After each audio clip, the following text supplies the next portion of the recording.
Welcome to Energy Work and Healing. I'm Trisha George, an energy healer and intuitive guide, here to help you reconnect with your body, your energy, and your truth.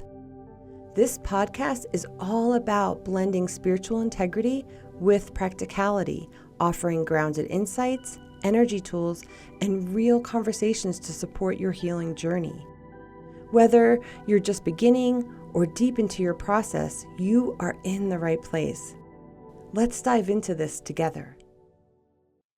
Welcome back to the Energy Work and Healing podcast, your space for exploring the subtle energies that dwell around you and support transformation, healing, and inner alignment. I'm Trisha George, and I'm so glad you're able to make this second session talking about our second chakra, the sacral chakra. And last time we talked about the root chakra, or better known as the first chakra. And there we talked about how to ground ourselves, how to create stability and security rather than living in a state of survival. And today we're just going to move a little bit higher, and we're going to dive into the energy of flow, feeling, and creative expression. And this episode, Go with the Flow, is all about understanding your second chakra. So when we explore this, it's an inch or two below our navel. And this energy center governs our relationships, our ability to sort of feel pleasure, right? This is where our sexual energy is coming from, right? Our reproductive systems. And it's also an aspect of your emotional body through feelings, through a feeling state. And how you can allow yourself or give yourself permission to have your feelings and to process them. So when they do move up into that third inner fire place, right, the third chakra, you're processing it all. So you're having your feelings, you're allowing yourself to express those emotions, and you're allowing them to sort of dissipate or letting them go into the stratosphere, right?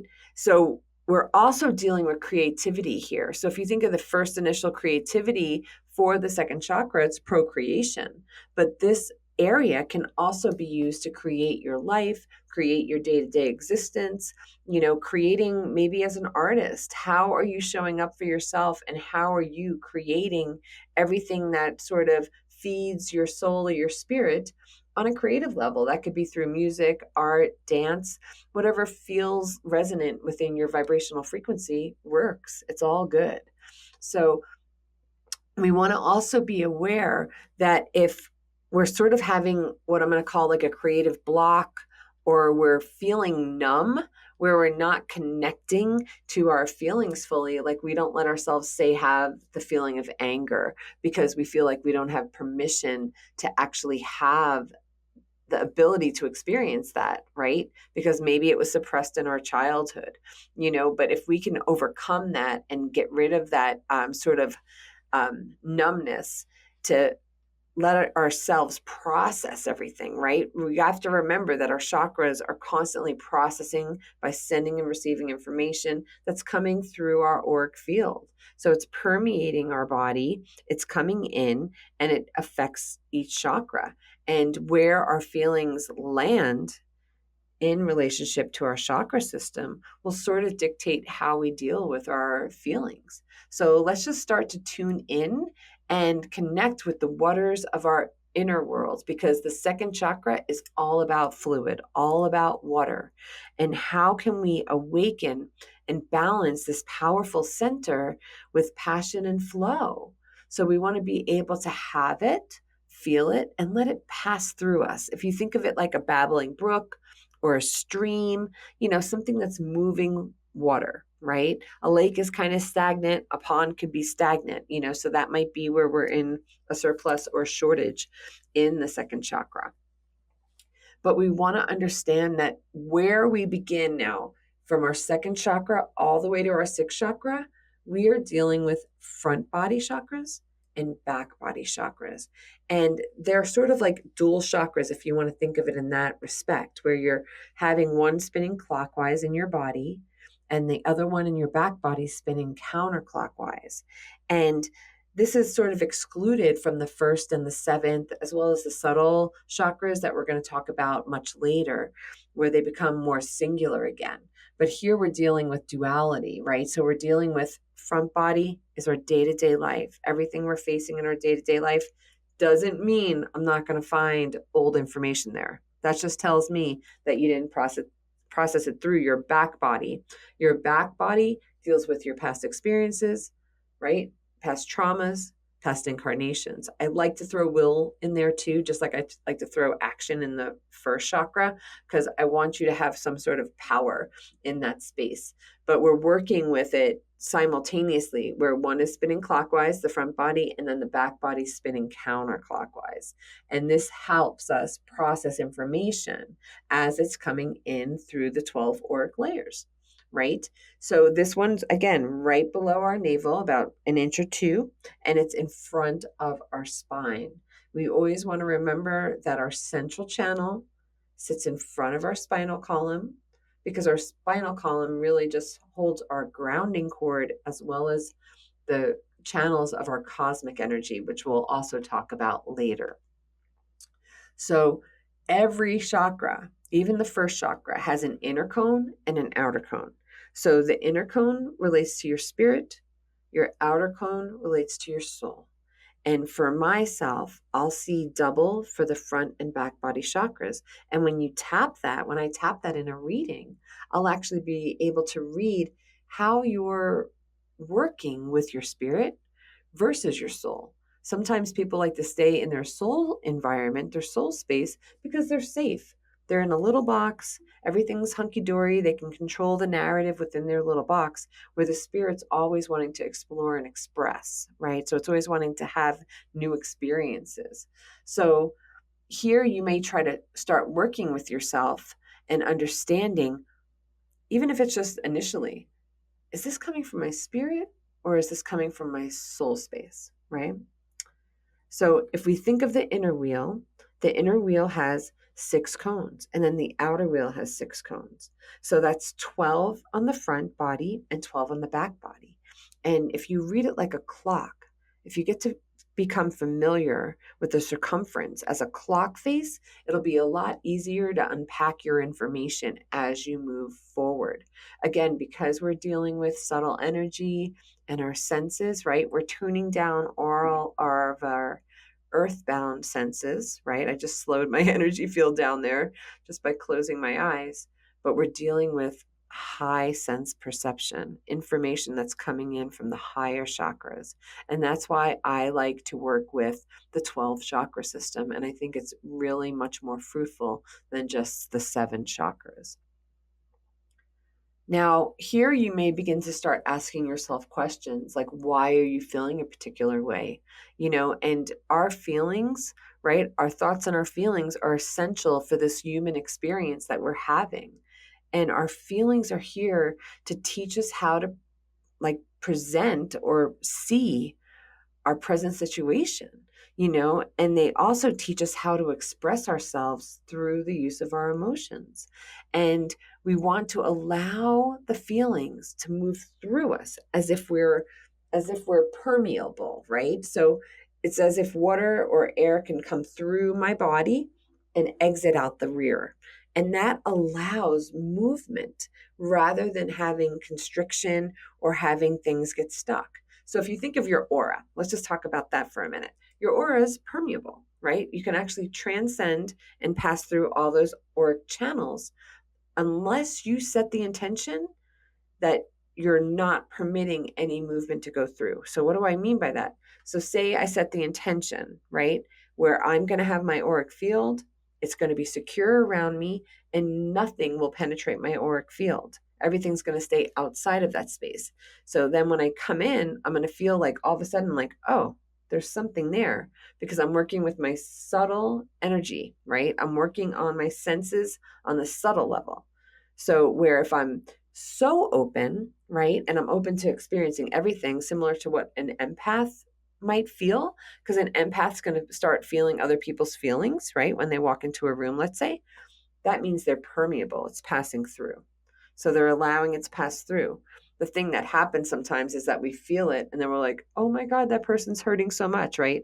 So we took it and we put it in our heart chakra rather than letting it continue along its merry way. Okay, so we want to understand that our chakra system and our physical body can also act permeable. Things can pass through us. It's okay. We don't have to hold on to it all the time. And sometimes it's hard to detect, feelings in the sense that we're not fully living in a state of consciousness, right? We're going through our day-to-day lives, thinking about what we have to do after work, before work, during lunch, what time do we have that's free for ourselves, right? Because most of us have to live with this construct of the society, where we can have time in essence to do what we need to do in those in-between moments, right? Which are, kind of short. Most of us work 8-hour days. So we want to be conscious of that. But how can you bring your feelings into consciousness rather than ignoring them? So how can you process as you're moving through your day-to-day life, right? So we want to know where our feelings came from, where their starting point was, where they originated from, how they entered our body, and where it started to affect us in our chakra body. Okay. And we all know the feeling of being out of sorts, where something doesn't feel right, where our frequency might take a nosedive, right? Like where all of a sudden we felt so low and like drained of energy, and we have no more energy in our space, and we can't figure out what happened, and what we did in actuality. We probably came into a sense of anxiety or a state where we just can't hold it all together anymore because of stress. So we lowered our vibration and we began to operate from a different level. So say you forgot to pick up milk. Let's just say that hypothetical. I'm not a milk drinker, but let's just say that one. You forgot to pick up milk. So you're driving home, you get to the door and you realize, oh my gosh, I didn't pick up milk. You dived into blame, maybe shame, disappointment in yourself, right? So that lowers your vibration, because shame, for example, is 20 hertz, right? And courage is 200. So that throw you all the way deep, deep, deep, deep down into the hole. Like no one had to put you there. You put yourself there, easily. So because you feel bad, and you lacked the courage to just say, I forgot the milk, without having like any sort of guilt, shame, or blame. So we want to understand where and how little subtle things that, we could forget in our day to day can actually impact us. And if we're going through an 8 to 10 hour day, we're being affected by the energy fields of people around us as well. And let's talk about how or where feelings, how they sort of implant into different chakras, right? So if we're coming from our first chakra, which we learned about in the last podcast, right? First chakra is all about survival, fight or flight, food, shelter, water, action. When they come from the first chakra, they could become more explosive or unpredictable. And it's similar to like a bomb going off without any warning. And what happens is that if you think of the earth, it's like an earthquake, right? So you're having these feelings and it's just exploding out of nowhere. Where if we had feelings in our second chakra, it's more fluid. So we still can be a tsunami, right? And actually drown somebody out or drown ourselves out. But where is it located? Where the heart chakra is very delicate, even though it's a very powerful muscle in our body and it really does support us, it can be very painful and emotional to have feelings get stuck in our heart chakra, because it could be dealing with feeling of unworthy, love unreceived, all these sort of lower vibration energies that we sort of store there that doesn't allow us to have affinity and love for ourselves. So, and that's happening because we're becoming unconscious, right? We're becoming reactive and we're unable to control our energy field altogether. So what happens, whether it's a feeling that's very charged anywhere in your body, you're having a reaction. It's over, it's in surplus. You can't control it because maybe you've been holding it for so long that you're numbing yourself, right? And then one thing happens and you blow up, you explode. and then just be careful about who's around you, because those poor people are getting hit with your like residue, your debris, because you cannot work with your own energy system. So you're throwing it, you kind of had it up to here. So you threw it at somebody, and now they're having to clean up their mess. That's your mess in their space. So it's like foreign energy, being transferred. So we want to be careful with that. In our third chakra, that's our inner power and our knowingness. We're going to get to that in the following podcast. But this one here is where your stomach can begin to hurt. You can have butterflies. You can get nauseous. You name it. You could start crying just because there's too much fluid coming into your third chakra, right? Your solar plexus. So you start crying and releasing because the water's overflowing. The water's just going up and it's putting out the fire of your third chakra, which deals with your emotions, right? So we want to understand that the body is going to send signals dependent on where we're having those feelings enter through the auric field and connect to a particular chakra, right? So if we're conscious, we actually are aware. We can actually almost sense them entering, like, oh, there it is, right? And you can have permission to either express, to process, or to just release, because you're coming from a conscious state. It's when we're unconscious that we don't know what to do with our feelings, because there's not enough time. We can't think of it. We don't want to. Maybe we're in avoidance or denial. Whatever the case may be, we're not letting ourselves have them. But if we give ourselves permission to have the feelings, right? Have you ever observed like children playing together? And I'm saying, when I say children, like under 4 years of age, right? In 1 minute, they're going through a myriad of expressions, right? They're feeling anger, rage, laughter, crying, joy, sadness, and then they pass out and then they start all over again. They don't hold on to everything. They have the experience, they let themselves have it. Sometimes it could be for a minute, sometimes it could be for 20 minutes, but they're letting themselves go through that process before they have somebody saying, don't do that, right?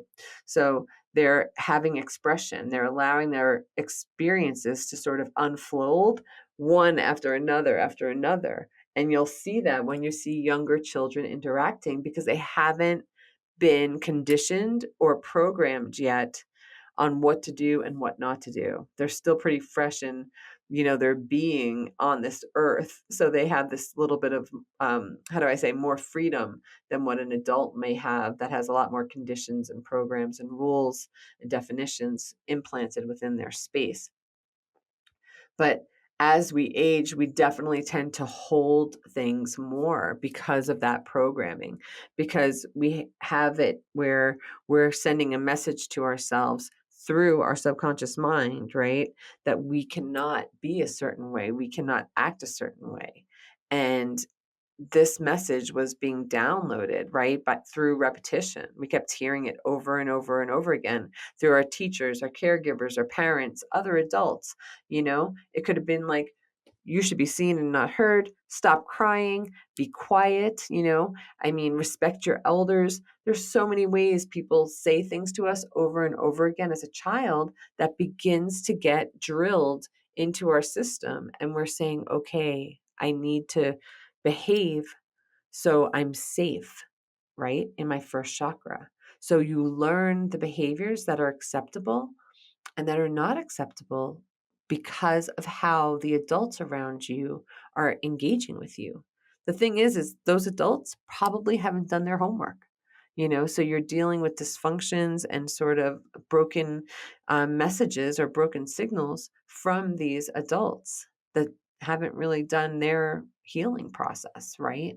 So we want to be very aware of this when we have communication, even when we have communication with ourselves as an adult. Be careful of what you repeat to yourself constantly, because you're feeling that, right? So the first chakra is all about the word, right? Unworthy, let's just say. And then your second chakra is like, I'm unworthy because I have to lose weight and I don't look good and I don't like the way I look. Say that's the one, for example, right? You're lowering your vibration. because you're saying you're unworthy. So you're going into like a survival state or maybe a numbing state, depending on how you cope with it. But you're holding yourself back from self-expression, where instead of just accepting yourself where you are, understanding that you can actually make the change for yourself, you just have to choose it. You have to set the intention. Set the intention to make the change. That way you can have it. No one stops you from doing anything you want to do without your own consent. I'm going to say that over and over again. You make the choice. Sure, it might be hard, maybe challenging, but what are you going to learn through that? You're going to support yourself in your journey in a way that's not reducing who you are, right? We want to understand that we all have different sort of self-destructive beliefs, right? We have unworthiness, insecurities, judgments towards ourselves and others. And this actually impacts us, and it impacts our ability to learn because it puts like a roadblock in our space, right? So, and that roadblock is all, fixed with negative emotions. So we can't pass through it because there's a roadblock, because we can't get over our judgments of ourselves or others or our insecurities or our feelings of unworthiness, right? So we're storing it in the physical body, because if you think of the body as your roadblock, it's a great analogy. Where are you letting it get stuck? Where are you holding it on? Is it in your auric field or is it in your energy centers, right? And most people tend to relive the same scenario over and over again, rather than wanting to learn from the original experience. So if something keeps repeating, you're usually stuck in like a limiting belief or a stronghold. And that's also having to do again with your past, right? We're going backwards. We're not in our present moment because we're living an experience or a conditioned belief or, limiting belief, whatever you want to call it. And it's coming forward with us and we're carrying it, right? We go through the chakras every 7 years, 1 to 7, 7 to 14, 14 to 21, 21 to 28, 28 to, oh my gosh, 32, I think. But math's not my strength. But what I'm saying is you're bringing it with you. So if that programming of not being able to have something or not being good enough is going from 7, 14, 21 to 28 to 32, you're reliving that experience over and over again. And what happens, it gets like a crustacean, right? It gets stronger and stronger, bigger and bigger. And then it gets stuck in your energy field somewhere or in a chakra or your aura. So we want to be one, like one with knowing who we are, how the information affecting us in our past is affecting us in our present. Because that's the key, right? That's the ultimate goal.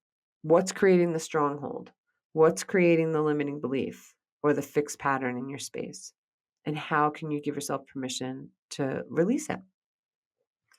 A great example would be in relationships where you're curious why you keep dating the same type of person over and over and over again and receiving a negative outcome just the same, and how can you begin to actually look inside yourself and figure out what you're holding on to and why you're creating that pattern just from an attraction state, right? Because you're going by their looks. There's an attraction to that sort of energy, or that persona that they carry, but you get sabotaged every single time in that relationship, so you want to be very careful when you're super selective in picking your partners, because that's also setting a limitation.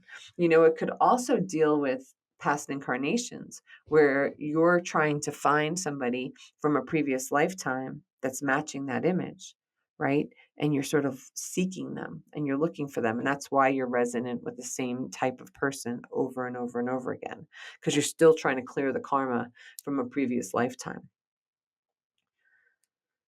The thing we want to understand is how can we bring all these feelings that get stuck and congested in our timeline, right, into consciousness, right, into our present awareness, conscious awareness, so that we can begin to heal ourselves. We want to begin to realize that the feelings in the present moment and how they feel fairly familiar to the feelings that we've had in our past, right? They're never exact. We sort of pull them in and try to fit them together, but it's not always the same exact feeling. It might be similar and similar enough to cause the trigger that sends us diving into our past and bringing all that congested information into our present moment. But you want to try to figure out and locate where your feelings are derived from and what experience like sort of triggered it, sort of started it, right? So we want to become less reactive and more aware of everything around us. So we want to use our senses, right? Our subtle energy senses in order to become more awake to everything that's happening in us and around us, right? So I guess you might ask the question, but where do I start? And this is where in the beginning it may feel overwhelming, especially I deal with the 12 chakra system, right? So there's 12 areas we can pick. There's the aura too and the hara line, but you want to start small, you want to start reflecting on one chakra at a time and working just on that one. So whether it's the first chakra that you want to work on first, I'm sort of from the bottom up type of gal. So I'll start with the 10th, right, a foot below our feet, but work on each individual chakra and see where it's at. Is it in that healthy state of 6 to 8 inches in diameter, or is it in surplus, or is it in shortage, right? Like that dried up fig. And you want to start being aware of where it is, how it's feeling. Is it in alignment with the central channel, or did it jump outside your body because it didn't want to deal with the feeling, so it avoided it, so it actually moved away from your central channel? It sort of like bends behind you. But we want to know how it's operating. Now, what happens in this chakra is when it's dealing from a place of surplus, especially in the second chakra, it's going to affect your fifth chakra, which is your throat chakra, and that's your communication. And these two chakras deeply affect one another. And here is where a person may have to dominate the conversation, no matter who they're with, right? Like it's all about them hearing their voice or communicating, or maybe even consistently interrupting other people when they're talking, right? So we want to understand that this is an excess in the fifth chakra, right, which is our throat chakra, because of what's going on in the excess of our second, or it could even be in deficiency. So again, some of these things, it depends on how I'm reading you. So if it's in deficiency, meaning it's tight like a fig, this one can be really big to overcompensate for it. If they're both in excess, that's a power sort of control issue where they want to dominate the situation, right? Maybe these people talk too much, and they share very overwhelming information about other people, that's personal, and they're divulging that without permission, right? Because they just want to talk. They're in excess. They don't know how to control the throat chakra. They don't know how to zip it up, right? So you want to be very conscious of that. And then another way they could be showing excessive energy is by throwing energy, right? Those people that yell out of nowhere, right? They just freak out or they start shaking. They can't control what's going on in their second chakra. So they're like shaking all the time, right? Like they're nervous, they're jittery, they're looking behind them, right? They're sort of reactive externally through their physical body because they can't control the energy that's actually dwelling within them. It's too much. It's in excess. It's just overwhelming, the amount of feelings that they're having that they don't know how to process or actually understand or comprehend, right? So we want to be very careful of that sort of energy. Excess in the second chakra can also be seen as codependency, as they become overly attached to their partner, right? Or their friends or their coworkers, latching onto them like Velcro, right? In order to feel secure, rather than focusing on self-reliance, accountability, and healthy relationships. They feel like they need those people in order to survive, in order to make it through their day-to-day life. And when this second chakra falls into shortage, right? So now we're going in small, right? We're tiny, like a fig. So this is also affecting that fifth chakra, the deficiency, right? And this might be more in the sense of seeing someone that's very introverted, afraid to speak their mind or their truth, where they can't actually communicate how they're feeling, because they're withdrawing from society and themselves. They're not giving themselves permission to speak, to have boundaries, to sort of have this, self-awareness where they're able to communicate thoughtfully and consciously to other human beings, right? So we want to be very aware that this is also affecting the fifth chakra, but in a shortage way. So it's sort of like a social anxiety that person's having, and what happens there is they go into such a stressor or stress state that they sort of spiral out of control, and they'll also start shaking because the energy is like, they don't know what to do with it. They don't know how to process it through the body. And if they just realize they could just let that go and let it pass through, right? Transference, move through us and not hold on it, right? Because we want to be very careful, because in this chakra, because you're not expressing enough in shortage, it can be extremely painful for people, where it hurts them through their heart chakra because they don't give themselves permission from the third to actually speak their truth, right?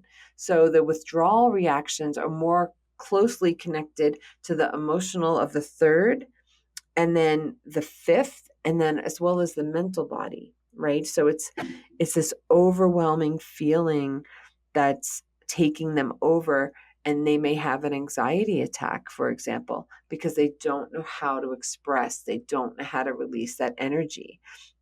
Others may, instead of having an anxiety attack, they may zone out, they may like leave their body physically, right? And like jump out of their body. The soul's like, I can't take this anymore, I'm out, right? And that person's just like zoned, right? They're not there. It's like knock, knock, knock, no one's home, and you sort of have to like wake them up. And you're not even waking them up into the full state of consciousness. You're just getting them to be attentive in a way, to their sense perceptions on the physical level.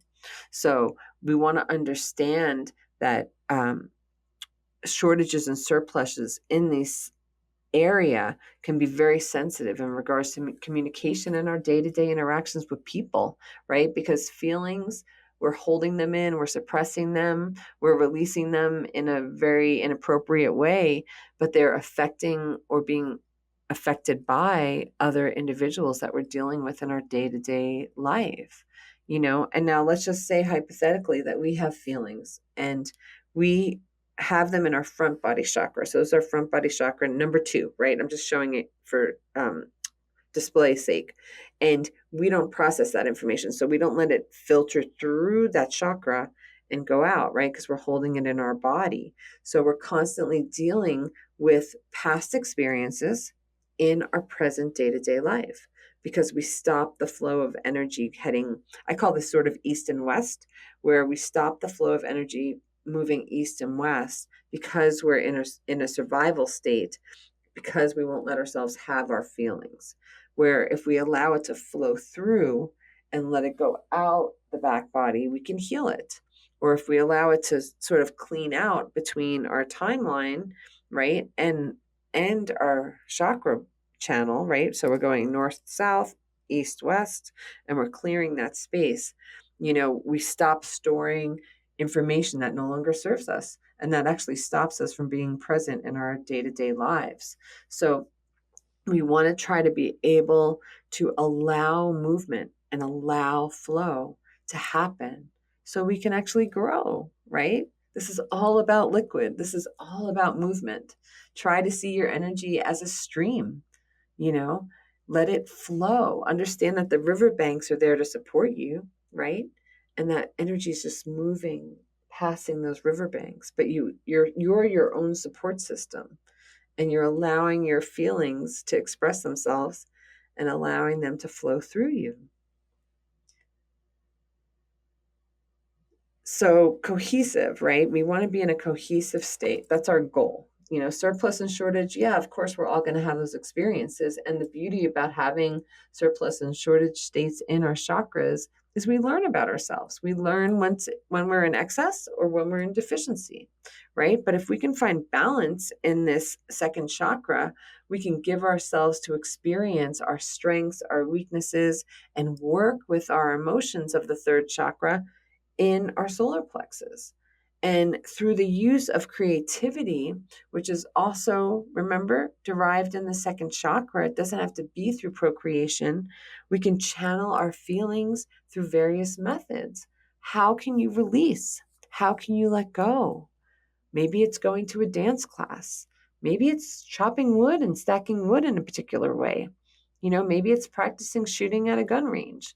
Whatever it is that serves you, that allows you to release it in a creative manner. Maybe it's through painting, through expression of self, poetry. Everyone has their own way to express what they are experiencing. So how can you let yourself have it? How can you let yourself enjoy the experiences and try not to label them as good or bad, right? Feelings don't always have to be labeled. We could just have them, experience them, and then let them go. That's all you need to do. And when we awaken to this idea that allowing our feelings to move in our body, we are co-creating our lives just like everyone else's.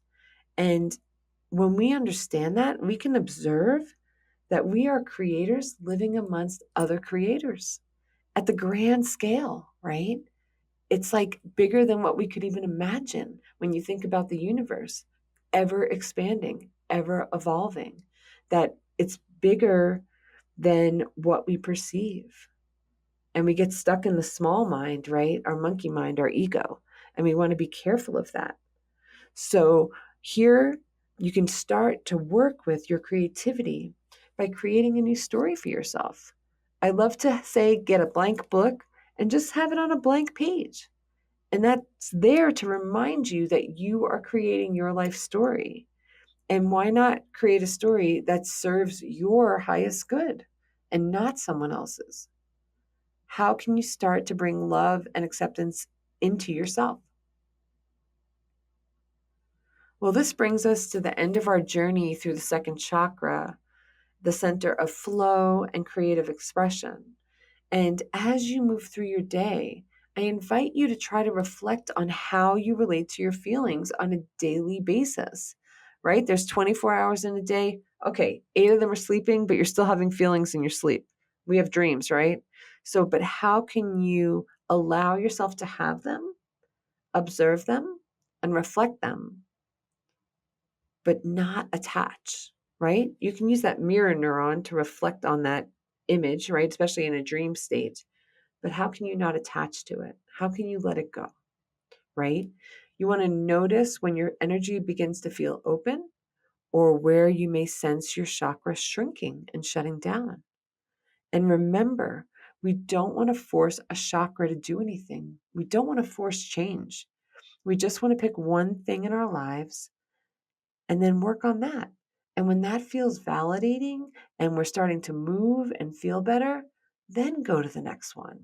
When you ingrain it into your space and into your habits and into your new programming, right? Because you're creating your story now, that's when you can start working with a new one.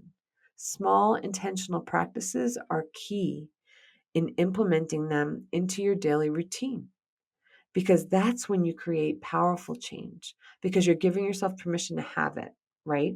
You're intending to have the change and you're doing it one item at a time. Maybe it's seeing where your habits are. Do you go through your morning running the same exact storyline every single day, getting ready for your day? If so, how can you change that up? How can you show that change might be beneficial to you rather than holding on to a program? Just give it a try. I'd be curious to hear how it goes for you. And you can leave that in the comments. And I want to thank you for being here and joining me on this deep work. This isn't an easy path you chose, but it is the most rewarding one you will ever have. And I guarantee that. Just take your time and be patient. In our next episode, we're going to start talking about the third chakra, which is our personal power, our feelings, our will. And your life purpose is also found here. I like to put career in this space. Until then, stay present, stay connected, and let your energy flow. Always think of water being supported by the earth. The earth is your grounding, the water is your feelings, and you're allowing yourself to have them, experience them, and express them in a mature way. Thank you. Thank you for joining me on Energy Work and Healing. If today's episode resonated with you, be sure to subscribe, share it with someone who might need it, and leave a review. Remember, your energy matters, and your healing helps heal the world. Here, we honor the path of blending spiritual integrity with practicality so you can walk empowered, aware, and aligned. Until next time, stay grounded, stay open, and keep listening to the wisdom found within.